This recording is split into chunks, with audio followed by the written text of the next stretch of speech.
Hello बच्चों, कैसे हैं आप? बढ़िया। सब बढ़िया ही होंगे, सेफ होंगे, सुरक्षित होंगे। पढ़ाई बढ़िया चल रही है आपकी और चलनी भी चाहिए। मजा आ रहा होगा पढ़ने में। कोई कोई पॉइंट्स यदि नहीं समझ में आ रहे हैं तो आप पूछ सकते हैं, है ना। हर बार मैं आपको बोलती हूँ कि आप मुझसे पूछिए पूछिए पूछिए, जहां भी डाउट्स हो पूछिए, लेकिन पूरे कॉन्सेप्ट्स आपको क्लियर होने चाहिए। अभी तक हम 2 लेसन कंप्लीट कर चुके हैं।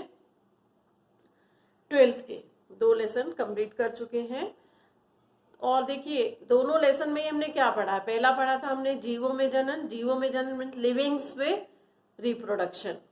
उसमें जो माइक्रोनिज्म थे और जितने भी टाइप के रिप्रोडक्शन हो सकते हैं, उसमें उनके बारे में थोड़ा सा सबका डिस्क्रिप्शन दिया था। फिर सेकेंड हमने जो लेसन पढ़ा उसमें हमने पढ़ा फ्लावरिंग प्लांट्स में रिप्रोडक्शन, है ना। फ्लावरिंग प्लांट्स में ओनली। अब हम जो पढ़ने वाले हैं वो थर्ड लेसन में है रिप्रोडक्शन इन ह्यूमंस। मनुष्यों में जनन, मानव में जनन। रिप्रोडक्शन इन ह्यूमन या ह्यूमंस रिप्रोडक्शन। तो इसके बारे में मैं थोड़ा सा बता दूं कि हमें इस लेसन में क्या पढ़ना है। रिप्रोडक्शन, जनन, अपनी ही प्रजाति के जीवों को उत्पन्न करने की क्रिया जनन कहलाती है। ठीक है, ये सबको मालूम है। अब इसके बाद में मनुष्यों में जनन यदि प्रश्न उठता है तो मनुष्यों में जनन कैसे होता है, कौन सा टाइप है? तो मनुष्य सजीव प्रजक है, यानी संतानें शिशु उत्पन्न करता है। 2 प्रकार के जीव होते हैं, अंड प्रजक, सजीव प्रजक। मनुष्य सजीव प्रजक है। मनुष्य में भी वही प्रक्रिया, पहले युग्मनज, युग्मनज से भ्रूण बनता है और भ्रूण से फिर संतान उत्पन्न होती है। अब और संतान उत्पन्न करने का जो समय है, यानी एक युग्मनज से लेकर संतान उत्पन्न करने के बीच में जो समय है 9 माह का है। अब प्रश्न ये उठता है कि युग्मनज बना तो किससे बना? युग्मक से। युग्मक कहाँ से आए? अब लैंगिक जनन हम पढ़ रहे हैं, मनुष्य में लैंगिक जनन होता है, तो एक नर युग्मक होना चाहिए और एक मादा युग्मक होना चाहिए। तो ये कहाँ बनते हैं? तो नर युग्मक बनता है नर के प्रजनन तंत्र में और मादा युग्मक बनता है मादा के प्रजनन तंत्र में। नर के शरीर में नर युग्मक उत्पन्न करने के लिए विशेष अंग होते हैं जिन्हें प्रजनन अंग कहते हैं। मादा के शरीर में मादा युग्मक को उत्पन्न करने के लिए विशेष अंग होते हैं जिन्हें मादा प्रजनन अंग कहते हैं।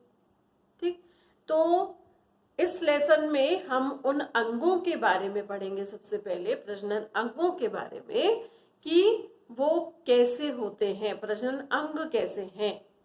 फिर दूसरे नंबर पर हम पढ़ेंगे कि वो प्रजनन अंग इन युग्मकों को, यानी नर युग्मक को और मादा युग्मक को, नर प्रजनन अंग मादा प्रजनन अंग कैसे उत्पन्न करते हैं, वो विधि, उसका वर्णन पढ़ेंगे अपन। उसके बाद में हम पढ़ेंगे कि नर युग्मक और मादा युग्मक किस तरह मिलते हैं, फर्टिलाइजेशन कैसे होता है, उसमें सहायक अंग कौन से हैं। फर्टिलाइजेशन के बाद युग्मनज में जो आगे फर्दर डेवलपमेंट्स होते हैं, जो विभाजन होते हैं, फिर वो किस तरह गर्भाशय में रोपित होता है और किस तरह वृद्धि करता है, कौन कौन से उसके जननिक स्तर बनते हैं, कैसे डेवलपमेंट होता है, फिर प्रसव कैसे होता है, संतान उत्पन्न कैसे होती है। और इन सब क्रियाओं में, यानी नर युग्मक उत्पन्न होना, फिर उनको विशेष अंगों में पहुंचाना, फिर वहां से निषेचन होना, फिर संतान उत्पन्न होना, इन सब में कौन कौन से हार्मोन्स भाग लेते हैं, कौन कौन सी सहायक ग्रंथियां भाग लेती हैं, वो क्या करती हैं, उन सब के बारे में हमको इस लेसन में पढ़ना है। तो हम अपने बारे में जानेंगे, है ना। मनुष्य हम हैं और मनुष्य के बारे में जानेंगे कि मनुष्य कैसे संतानें उत्पन्न करता है। ठीक है। अब सबसे पहले तो आपको ये मालूम होना चाहिए कि मनुष्य में 23 जोड़े गुणसूत्र होते हैं। 23 जोड़े। यदि मैं हूं, मेरे में 23 जोड़े हैं गुणसूत्र, तो उसमें से हर जोड़े में से एक मेरी माता से आया हुआ मुझे मिला है और एक मेरे पिता से आया हुआ मुझे मिला है। यानी 23 मेरी माता से मुझे मिले हैं और 23 मेरे पिता से, और उन्होंने जोड़े बनाए हैं, तो मेरे में 23 जोड़े गुणसूत्र हैं। किसी भी व्यक्ति में 23 जोड़े यदि गुणसूत्र हैं तो 23 उसकी माता से आए हैं, 23 उसके पिता से आए। और कोई भी व्यक्ति जब प्रजनन करने योग्य होता है, उसके प्रजनन अंग में जब नर युग्मक बनते हैं, मादा युग्मक बनते हैं, तो उनमें गुणसूत्रों की संख्या आधी हो जाती है। ठीक है, इसको समझते हैं अपन थोड़ा सा। मनुष्य में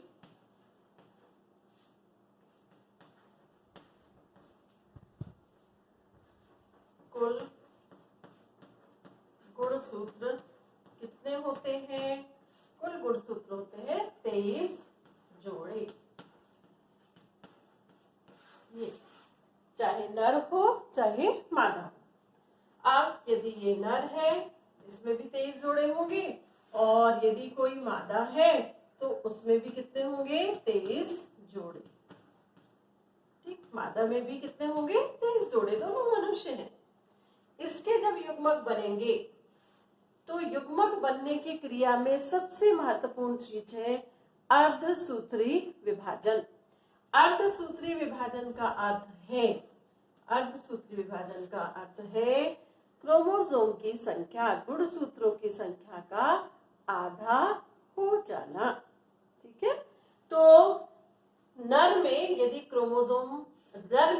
युग्मक बनते हैं, तो जो नर युग्मक बनते हैं उनमें क्रोमोसोम की संख्या ओनली 23 होती है।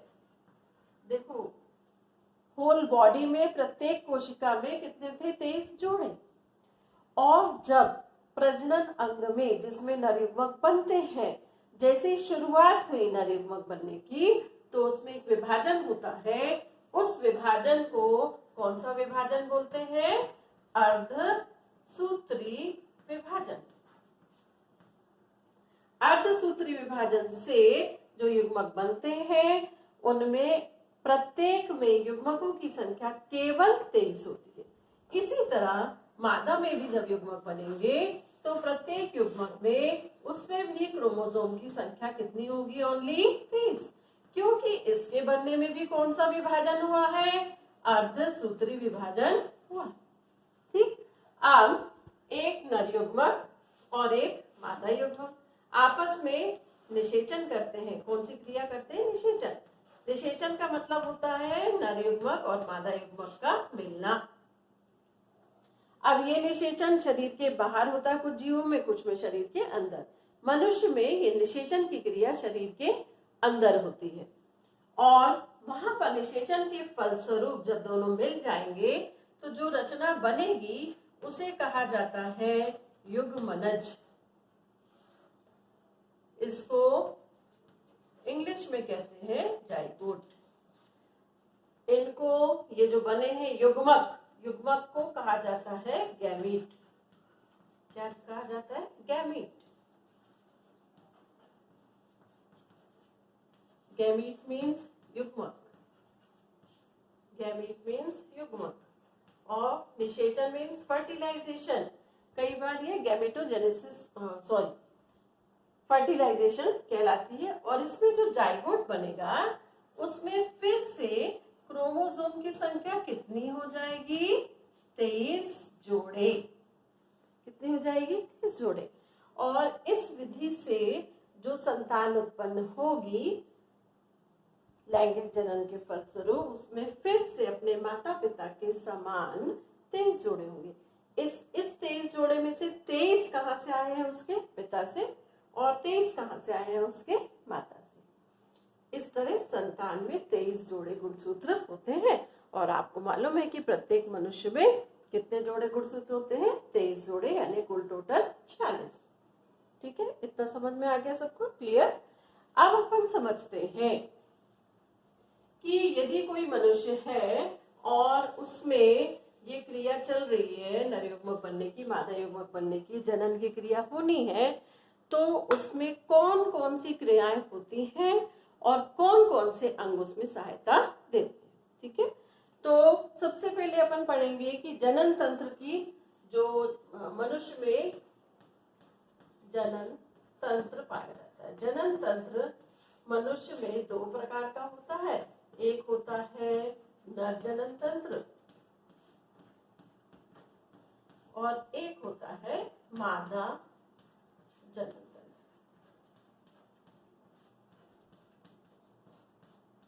ठीक है, जो नर जनन तंत्र है वो नर में पाया जाता है और जो मादा जनन तंत्र है वो मादा में पाया जाता है।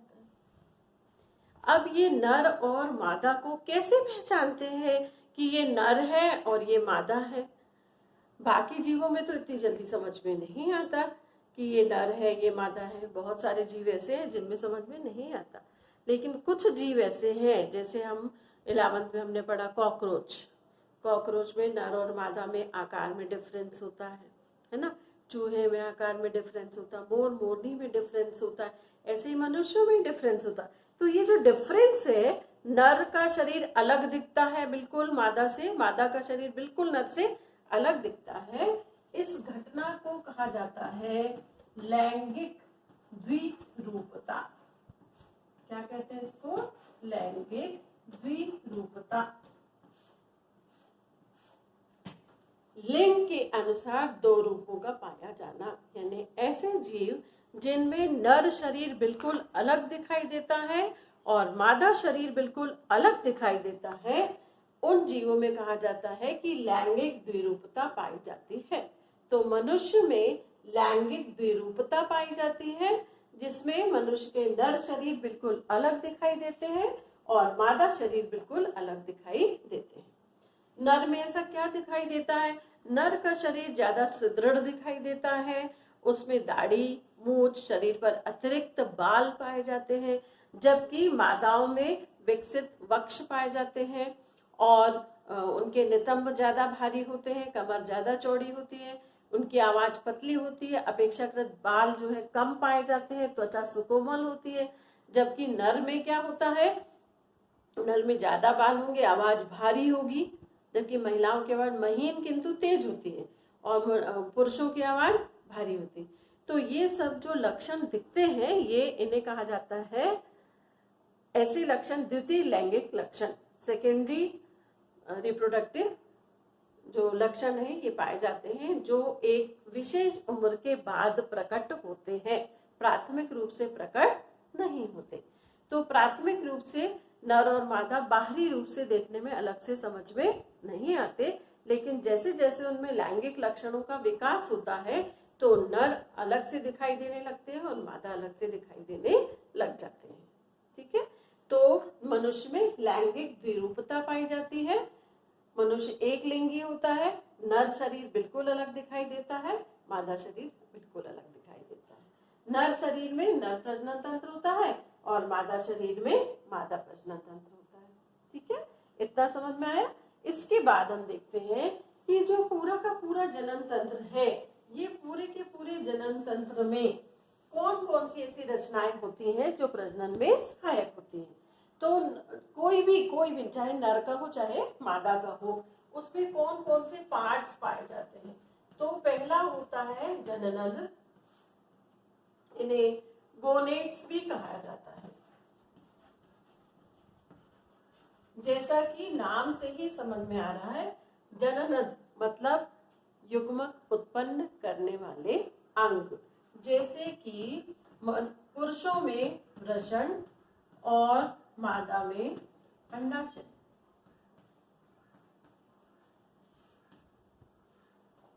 मादा में अंडाशय जो मादा युग्मक उत्पन्न करता है और नर में वृषण जो नर युग्मक उत्पन्न करता है। फिर दूसरा, इसमें और कौन से अंग होते हैं इसके बाद, जब ये जननद बन गए, युग्मक बन गए, तो इनको यहाँ से वहां ले जाना है, किसी अंग तक पहुंचाना है। तो ये जो वाहिनियां हैं इनके अलग अलग नाम हो सकते हैं। कहीं पर ट्यूब्यूल्स बोलेंगे, कहीं पर डिफरेंशिया बोलेंगे, कहीं पर अलग अलग प्रकार के इनके नाम होंगे। तो ये जो वाहिनियां हैं ये क्या काम करती हैं? ये इनमें और इनमें जो युग्मक बने हैं उन युग्मकों का परिवहन करती हैं। युग्मकों का परिवहन, इनका काम क्या है? युग्मक निर्माण और वाहिनियों का काम क्या है? युग्मकों का परिवहन। ठीक है। अब तीसरा है विशिष्ट अंग। कुछ ऐसे विशिष्ट अंग होते हैं प्रजनन तंत्र में जो क्या करते हैं? स्पेशल ऑर्गन,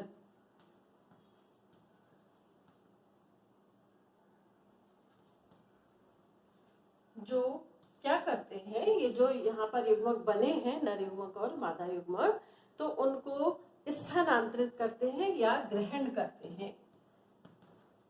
स्थानांतरण का कार्य करते हैं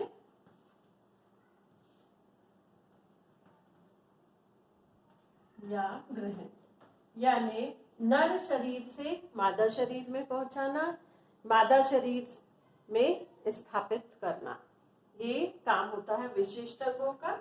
फिर चौथा है सहायक अंग। ऐसे अंग जो ये काम कर रहे हैं इनको सहायता देते हैं और जनन में भी सहयोग करते हैं, ऐसे हार्मोन्स को बनाते हैं।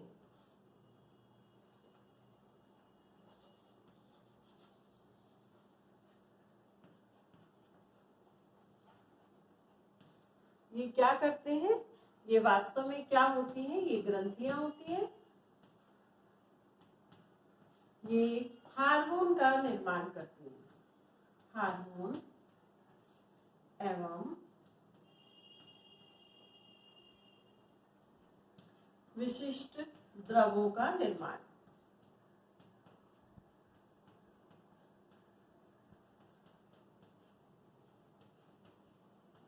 जैसे नर युग्मक है तो नर युग्मक को पोषण के लिए और नर युग्मक किस तरह से कार्य कर सके, माध्यम उसको उचित मिल सके, उसके लिए भी एक प्रकार का कुछ प्रकार की ग्रंथियां होती हैं, जैसे काउबर्स की ग्रंथि, प्रोस्टेट ग्लैंड, ये सब ग्लैंड्स पाई जाती हैं जो कि ऐसे पदार्थों का द्रव का निर्माण करती हैं जो उनको पोषण देते हैं, जीवित रहने में सहायक होते हैं। उसी तरह अंडाशय में और इसके अलावा गर्भाशय में, योनि में इस प्रकार के लिक्विड, इस प्रकार के द्रव बनते हैं ग्रंथियों द्वारा जो कि प्रजनन में सहायक होते हैं। तो उन्हें किसमें रखा गया है? सहायक अंगों में। और ये जो अब ये सब क्रिया होने के पश्चात संचयन अंग, संचयन अंग यानी जो इकट्ठा करके रखेगा नर युग्मक और मादा युग्मक को, संचयन अंग ये निषेचन के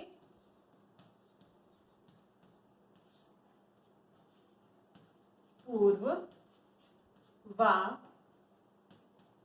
बाद में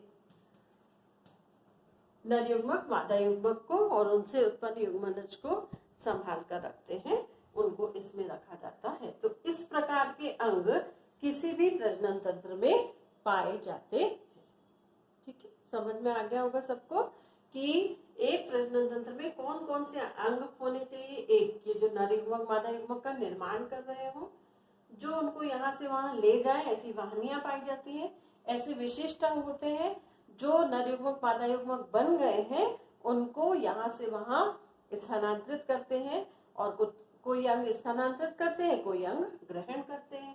सहायक अंग ये सब जब कार्य चल रहे हैं तो इन सब के लिए विशिष्ट द्रवों, हार्मोनों, एंजाइम का निर्माण करती हैं ग्रंथियां। संचयन अंग जो निषेचन के पूर्व और पश्चात में इन युग्मकों का संरक्षण करते हैं, संचय करके रखते हैं। ठीक है, तो इतने प्रकार के अंग किसी भी प्रजनन अंग में पाए जाते हैं। अब हम इस पाठ पार्ट में जो पढ़ने वाले हैं उनके बारे में भी थोड़ा सा देख ले। तो इस पार्ट में हम क्या पढ़ने वाले हैं? इसके पार्ट में हम पढ़ने वाले हैं पहला निषेचन पूर्व घटनाएं। निषेचन पूर्व घटनाएं। फिर हम पढ़ने वाले हैं दूसरा इसमें निषेचन, और फिर तीसरा हम पढ़ने वाले हैं निषेचन पश्चात घटनाएं। पूरा पाठ जो है ये 3 भागों में बटा हुआ है। ठीक, अब ये क्या है भाई, इसको आप अच्छे से समझ लें, है ना। तो क्या है ये निषेचन पूर्व घटनाएं? क्या है? तो निषेचन पूर्व घटनाएं क्या होगा? नर युग्मक और मादा युग्मक का निर्माण। तो किन अंगों में होता है, कैसे होता है, कौन से विभाजन होते हैं, है ना, वो सब किसमें पढ़ेंगे हम? निषेचन के पूर्व घटनाएं में। फिर हम और क्या पढ़ेंगे कि जब ये बन गए अंगों में, अंडाशय में, वृषण में, तो इनको कौन लेकर जाता है, कौन यहाँ वहां लेकर जाता है, कहाँ पर रखता है, और फिर किस अंग द्वारा यहाँ से वहां स्थानांतरित करता है, ये सब किसमें आएगा? निषेचन पूर्व घटनाएं में। जब ये स्थानांतरित हो गए तो निषेचन की क्रिया कैसे होती है, कहाँ पर होती है, वो पढ़ेंगे हम। निषेचन के पश्चात जब इस स्थिति में क्या पढ़ेंगे? जब युग्मनज बन गया तो युग्मनज में कौन से विभाजन हुए, और विभाजन होने के बाद फिर कौन कौन से लेवल्स आए कि ब्लास्टुला, मोरुला, ब्लास्टुला, गेस्टुला, जननिक स्तर बनना, फिर प्रत्येक से क्या क्या बना, ये सब हम इस पाठ में पढ़ने वाले हैं। प्रसव होने तक यानी संतान उत्पन्न होने तक, और फिर संतान उत्पन्न होने पर भी संतान के साथ और गर्भाशय से क्या बाहर निकलता है, प्लेसेंटा, तो उसके बारे में भी वो कितने प्रकार के होते हैं, उनसे संबंधित सारे हार्मोन, सारी ग्रंथियां, सबके बारे में हम इस लेसन में पढ़ने वाले। ठीक है, अब हम आगे बढ़ते हैं थोड़ा सा। ये तो हो गई पूरी आपकी प्रस्तावना, और अब हम बढ़ने वाले हैं आगे, जिसमें अब हम पढ़ेंगे सबसे पहले नर प्रजनन तंत्र। नर प्रजनन तंत्र में कौन कौन से भाग पाए जाते हैं? नर प्रजनन तंत्र यानी नर के शरीर में पाया जाने वाला जनन तंत्र। ठीक है, तो नर के प्रजनन तंत्र में पहला अंग जो होता है वो होता है जननज, जिसको हम कहते हैं वृषण। फिर दूसरा अंग जो, तो किसके किसके क्या क्या काम है मैं अभी बताती चलूंगी आपको। एपिडिडाइमिस। फिर तीसरा अंग जो है एपिडिडाइमिस के बाद इसमें है शुक्र वाहिनियां।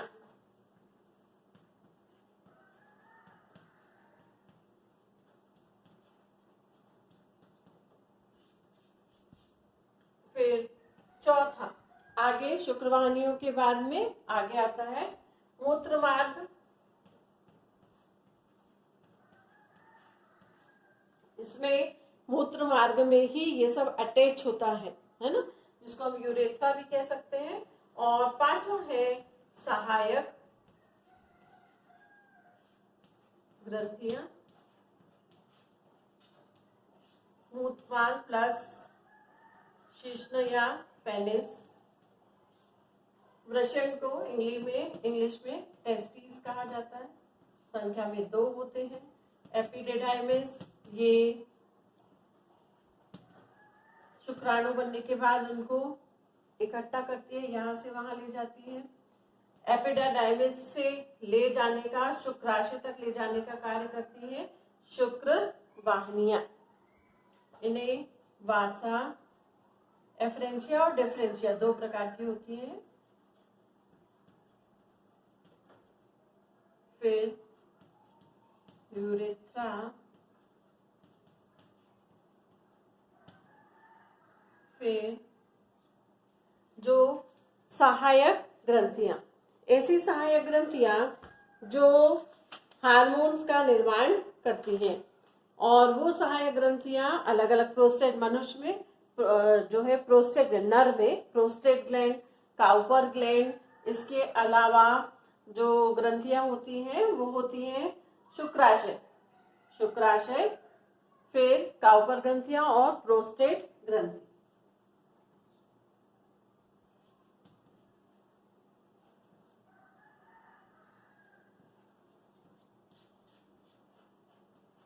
Accessory gland. देखिए नर प्रजनन तंत्र में पहला अंग, ये बिल्कुल आपको मालूम होना चाहिए नाम, वृषण टेस्टिस, ये संख्या में 2 होते हैं, शरीर के बाहर पाए जाते हैं। इनका जो कार्य है नर युग्मकों का निर्माण करना। ये नर युग्मक का निर्माण करते हैं, केवल इनमें नर युग्मक का निर्माण होता है, साथ में कुछ प्रकार का जो द्रव है युग्मकों के साथ इसमें से निकलता है। और नर युग्मक बनने के बाद इसी से टेस्टिस से जुड़ी होती है बहुत ही कुंडलित नलिका, जिसमें वासा एफ्रेंशिया द्वारा इसमें बने हुए नर युग्मक डाल दिए जाते हैं। एपिडिडाइमिस जो है, ये नर युग्मक जो बन रहे हैं उनको बहुत ही अधिक कुंडलित नलिका होती है और ये उनको इकट्ठा करके रखती है, धीरे धीरे करके ये शुक्रवाहिनियों में डालती है। शुक्रवाहिनियों से ये जो नर युग्मक बने हुए हैं, ये शुक्रवाहिनी को वासा डिफरेंशिया भी कहा जाता है, ये लंबी नली होती है। इस नली से होते हुए ये जो नर युग्मक है शुक्राशय में पहुंचते हैं। जहां पर शुक्राशय में पहुंचते हैं वहां पर सहायक ग्रंथियों से स्त्रावित द्रव जो है वो भी शुक्राशय में डाला जाता है और वहां से फिर शुक्राशय जो ग्रंथियां हैं कौन कौन सी वो भी मैं अभी बताती हूँ, और वहां से फिर मूत्र मार्ग और मूत्र मार्ग से जुड़े हुए शिश्न द्वारा ये शरीर से बाहर निकाले जाते हैं, मादा में स्थानांतरित किए जाते हैं। अब ये सहायक ग्रंथियां जो है ये कौन कौन सी हैं? तो सहायक ग्रंथियों में पहली ग्रंथि है शुक्राशय, सेमिनल वेसिकल,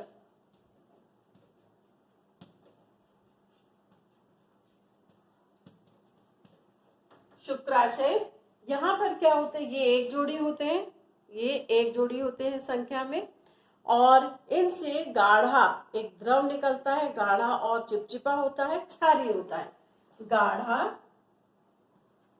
गाढ़ा चिपचिपा क्षारीय तरल इसमें से निकलता है और निकलकर नर युग्मकों के चारों तरफ जमा हो जाता है। और ये क्या करता है, ये उनको पोषण प्रदान करता है नर युग्मक को। ठीक है, और हम डिटेल्स में इसको अच्छे से पढ़ेंगे।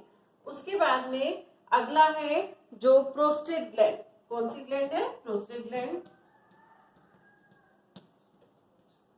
प्रोस्टेट ग्लैंड ये भी एक सहायक ग्रंथि है। पहली सहायक ग्रंथि शुक्राशय, सेमाइनल वेसिकल, और फिर है प्रोस्टेट ग्लैंड। ये जो प्रोस्टेट ग्लैंड है ये क्या करती है? प्रोस्टेट ग्लैंड जो है ये अम्ली पतला, देखिए अलग अलग मैं बता रही हूँ, इससे जो लिक्विड निकलता है वो कैसा होता है? अम्लीय होता है। इससे कैसा निकलता है? क्षारीय। इससे कैसा निकलता है? अम्लीय और पतला। यहाँ पर कैसा था? गाढ़ा। अम्लीय, पतला, और इसमें मुख्य रूप से एंजाइम्स पाए जाते हैं। क्या पाए जाते हैं? एंजाइम्स पाए जाते हैं इससे निकलने वाले लिक्विड में। ये भी नर युग्मकों के चारों तरफ मौजूद रहता है, इससे निकलने वाला द्रव भी। और जो तीसरी सहायक ग्रंथि है उसका नाम है काउपर ग्रंथि। तीसरी सहायक ग्रंथि का नाम है काउपर ग्रंथि। ये जो काउपर ग्रंथि है ये भी एक होती संख्या में। इससे गाढ़ा गाढ़ा पारदर्शी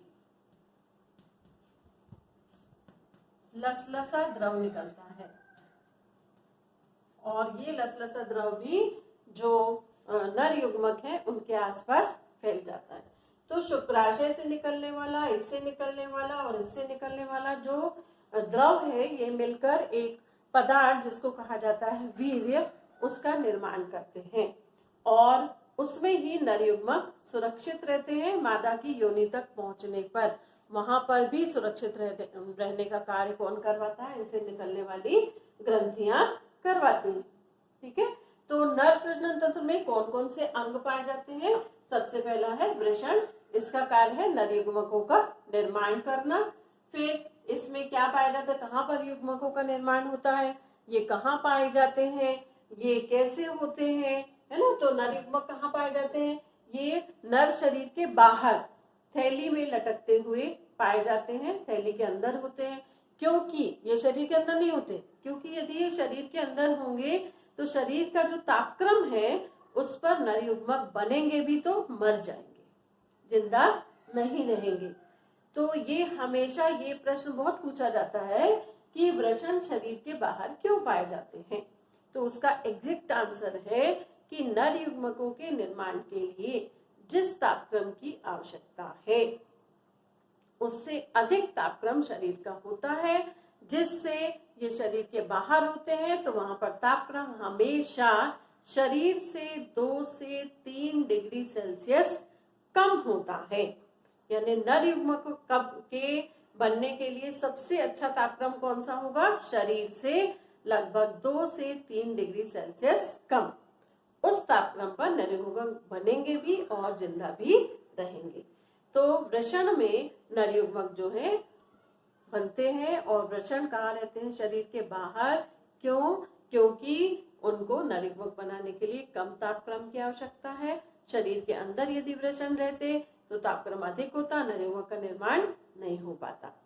तो उस स्थिति में ये बाहर रहते हैं, कम तापक्रम में अच्छे से नर युग्मकों का निर्माण कर पाते हैं। अब एक बात और याद रखने की है इसमें कि कुछ ऐसे जब बच्चे जन्म लेते हैं, पुरुष शिशु जन्म लेते हैं, तो उनमें कई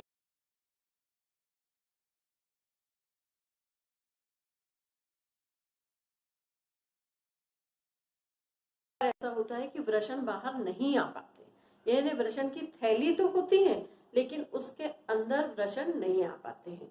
ऐसा 1 साल 1.5 साल की उम्र तक, 1.5 साल यानी 18 महीने की उम्र तक यदि वृषण बाहर नहीं आ पाते हैं तो उस समय डॉक्टर एक छोटा सा माइनर ऑपरेशन करते हैं और ऑपरेशन करके वृषण को बाहर थैली में डालते हैं। सामान्य भाषा में हमारे यहाँ ऐसा प्रचलित है, ऐसा बोलते हैं कि गोली नहीं उतरी, बच्चे की गोली नहीं उतरी है तो उसका ऑपरेशन है। तो गोली मीन्स वृषण। वृषण जब बाहर, ये जन्म के समय एकदम से बाहर नहीं आ पाते लेकिन कुछ समय पश्चात बाहर आ जाते हैं।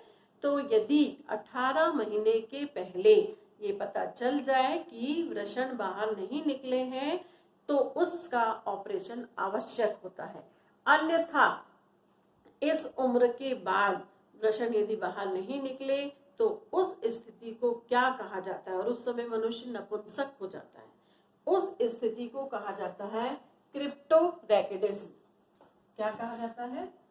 क्रिप्टोरैकिडिज्म।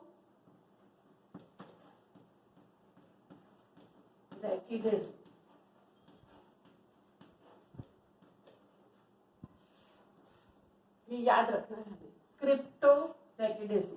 ये कौन सी स्थिति है? जब 18 महीने की उम्र के बाद भी वृषण बाहर नहीं आ पाते हैं और ध्यान ना दिया जाए तो वृषण फिर कभी भी नीचे नहीं उतर पाते और उनमें नर युग्मकों का निर्माण नहीं हो पाता। क्यों? क्योंकि शरीर के अंदर तापक्रम अधिक होता है। बनते भी हैं तो वो मर जाते हैं। इस स्थिति को क्रिप्टोरैकिडिज्म कहा जाता है। और यदि ऑपरेशन द्वारा इन्हें बाहर नहीं निकाला गया शरीर के तो उस समय वह नर पुरुष जो है वो नपुंसक हो सकता है। ठीक, तो ये प्रश्न बहुत पूछा जाता है क्या कि वृषण शरीर के बाहर क्यों पाए जाते? क्योंकि उनको नर युग्मक बनाने के लिए शरीर से 2-3 डिग्री सेल्सियस कम तापक्रम की आवश्यकता होती है। इस कारण वो शरीर से बाहर पाए जाते नहीं होंगे। यदि बाहर नहीं पाए जाते तो नर युग्मक नहीं बनते। और यदि किसी में नहीं आ पाते हैं तो कौन सी स्थिति बनती है? क्रिप्टोरैकिडिज्म, जिसमें नर युग्मक नहीं बनते हैं और नहीं बनने के कारण पुरुष नपुंसक भी हो सकता है। ठीक है, अगला है वृषण में भाई बन गए, नर युग्मक तो बन गए।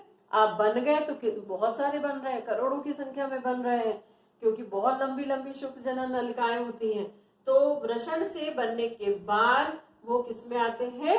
एपिडिडाइमिस में। जैसे ही वृषण में बनते हैं वहां से बहुत सारी छोटी छोटी नलिकाएं जिन्हें वासा एफ्रेंशिया कहा जाता है वो लेकर एपिडिडाइमिस में डाल देती है। एपिडिडाइमिस बहुत ही ज्यादा कुंडलित नलिकाएं होती हैं जिनमें शुक्राणु बहते हुए, नर युग्मक बहते हुए आते हैं और फिर कहाँ पहुंचते हैं वो, शुक्रवाहिनी में, वासा डिफरेंशिया में। वासा डिफरेंशिया इनको शुक्राशय के पास तक लाती है और शुक्राशय में ही काउपर ग्रंथि, प्रोस्टेट ग्लैंड, इन सब के जो द्रव है वहां पर आकर नर युग्मकों के साथ मिल जाते हैं। उसके पश्चात मूत्र मार्ग जो यूरेथ्रा है उसी से जुड़ी हुई नलिका होती है यूरेथ्रा, और वो खुलती है जाकर शिश्न के मुंह पर, जहां से नर युग्मकों को शरीर से बाहर स्थानांतरित किया जाता है। तो ये एक बाहरी रूप अपन ने पढ़ लिया नर प्रजनन तंत्र का। इनकी डिटेल्स अब आगे पढ़ेंगे अपन। सबसे पहले पढ़ेंगे अपन कि वृषण क्या होता है। ठीक है, तो आगे पढ़ते हैं अपन, देखते हैं। टाइम ज्यादा हो गया है तो अपन इसको अगले जो नेक्स्ट वीडियो में बनाऊंगी उसमें डालूंगी। वृषण की सूचना बहुत इंपॉर्टेंट टॉपिक है। आज हमने एक इंपॉर्टेंट क्वेश्चन पढ़ा है कि एक तो क्रिप्टोरैकिडिज्म क्या है और दूसरा वृषण जो है ये शरीर के बाहर क्यों पाए जाते हैं। नर प्रजनन अंगों के नाम बताइए, सहा ग्रंथियों के नाम बताइए। तो चलिए मेरे प्रश्न अब आपके पास में आ रहे हैं और आप नोट कर लीजिए, उनके आंसर आप मुझे जरूर देंगे। पहला, लैंगिक द्विरूपता क्या है। दूसरा, मनुष्य में कितने जोड़े गुणसूत्र पाए जाते हैं। तीसरा प्रश्न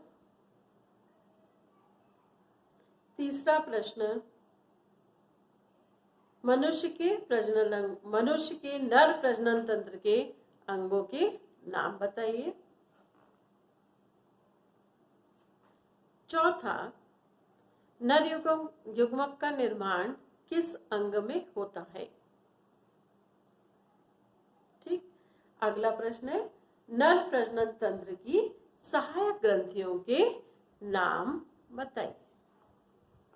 ठीक, ओके, वीडियो देखिए, पढ़िए, नोट्स बनाइए, जहां डाउट्स हो वो मुझसे पूछिए, है ना। हम बहुत धीरे धीरे आगे बढ़ रहे हैं ताकि आपको अच्छे से समझ में आते रहे बच्चों। तो आप नोट्स भी बनाइए, थोड़ा सा टैली करिए, घर में बैठे आप पढ़ सकते हैं बिल्कुल। आपको कहीं भी कोचिंग, ट्यूशंस कुछ भी लेने की जरूरत नहीं है। आप वीडियो देखते रहिए और पढ़ते रहिए। मैं चाहती हूँ कि ज्यादा से ज्यादा बच्चे इसका लाभ उठा सके। Okay, bye.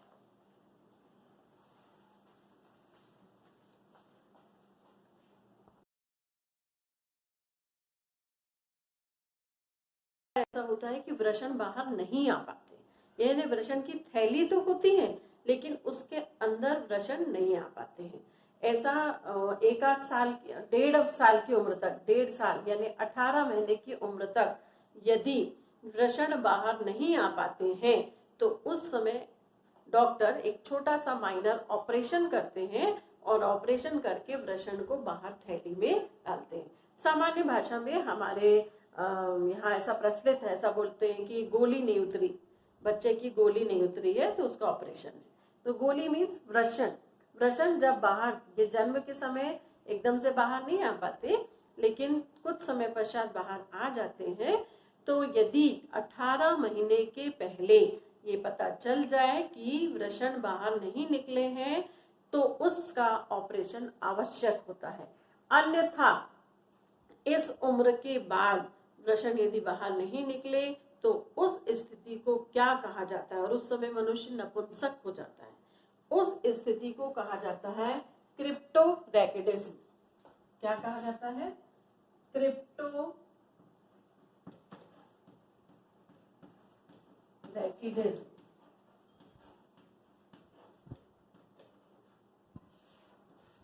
ये याद रखना है हमें, क्रिप्टोरैकिडिज्म। ये कौन सी स्थिति है, जब 18 महीने की उम्र के बाद भी वृषण बाहर नहीं आ पाते हैं और ध्यान ना दिया जाए तो वृषण फिर कभी भी नीचे नहीं उतर पाते और उनमें नर युग्मकों का निर्माण नहीं हो पाता। क्यों? क्योंकि शरीर के अंदर तापक्रम अधिक होता है, बनते भी हैं तो वो मर जाते हैं। इस स्थिति को क्रिप्टोरैकिडिज्म कहा जाता है और यदि ऑपरेशन द्वारा इन्हें बाहर नहीं निकाला गया शरीर के तो उस समय वह नर पुरुष जो है वो नपुंसक हो सकता है। ठीक, तो ये प्रश्न बहुत पूछा जाता है क्या कि वृषण शरीर के बाहर क्यों पाए जाते हैं? क्यों पाए जाते हैं? क्योंकि उनको नर युग्मक बनाने के लिए शरीर से 2-3 डिग्री सेल्सियस कम तापक्रम की आवश्यकता होती है, इस कारण वो शरीर से बाहर पाए जाते। नहीं होंगे, यदि बाहर नहीं पाए जाते तो नर युग्मक नहीं बनते, और यदि किसी में नहीं आ पाते हैं तो कौन सी स्थिति बनती है? क्रिप्टोरैकिडिज्म, जिसमें नर युग्मक नहीं बनते हैं, और नहीं बनने के कारण पुरुष नपुंसक भी हो सकता है। ठीक है, अगला है वृषण में भाई बन गए, नर युग्मक तो बन गए। आप बन गए तो बहुत सारे बन रहे हैं, करोड़ों की संख्या में बन रहे हैं, क्योंकि बहुत लंबी लंबी शुक्र जनन नलिकाएं होती हैं। तो वृषण से बनने के बाद वो किस में आते हैं? एपिडिडाइमिस में। जैसे ही वृषण में बनते हैं वहां से बहुत सारी छोटी छोटी नलिकाएं, जिन्हें वासा एफ्रेंशिया कहा जाता है, वो लेकर एपिडिडाइमिस में डाल देती है। एपिडिडाइमिस बहुत ही ज्यादा कुंडलित नलिकाएं होती हैं, जिनमें शुक्राणु बहते हुए, नर युग्मक बहते हुए आते हैं, और फिर कहाँ पहुंचते हैं वो? शुक्रवाहिनी में, वासा डिफरेंशिया में। वासा डिफरेंशिया इनको शुक्राशय के पास तक लाती है, और शुक्राशय में ही काउपर ग्रंथि, प्रोस्टेट ग्लैंड, इन सब के जो द्रव है वहां पर आकर नर युग्मकों के साथ मिल जाते हैं। उसके पश्चात मूत्र मार्ग जो यूरेथ्रा है उसी से जुड़ी हुई नलिका होती है यूरेथ्रा, और वो खुलती है जाकर शिश्न के मुंह पर, जहां से नर युग्मकों को शरीर से बाहर स्थानांतरित किया जाता है। तो ये एक बाहरी रूप अपन ने पढ़ लिया नर प्रजनन तंत्र का। इनकी डिटेल्स अब आगे पढ़ेंगे अपन। सबसे पहले पढ़ेंगे अपन कि वृषण क्या होता है। ठीक है, तो आगे पढ़ते हैं अपन, देखते हैं। टाइम ज्यादा हो गया है तो अपन इसको अगले जो नेक्स्ट वीडियो में बनाऊंगी उसमें डालूंगी। वृषण की सूचना बहुत इंपॉर्टेंट टॉपिक है। आज हमने एक इंपॉर्टेंट क्वेश्चन पढ़ा है कि एक तो क्रिप्टोरैकिडिज्म क्या है, और दूसरा वृषण जो है ये शरीर के बाहर क्यों पाए जाते हैं। नर प्रजनन अंगों के नाम बताइए, सहा ग्रंथियों के नाम बताइए। तो चलिए, मेरे प्रश्न अब आपके पास में आ रहे हैं और आप नोट कर लीजिए, उनके आंसर आप मुझे जरूर देंगे। पहला, लैंगिक द्विरूपता क्या है। दूसरा, मनुष्य में कितने जोड़े गुणसूत्र पाए जाते हैं। तीसरा प्रश्न,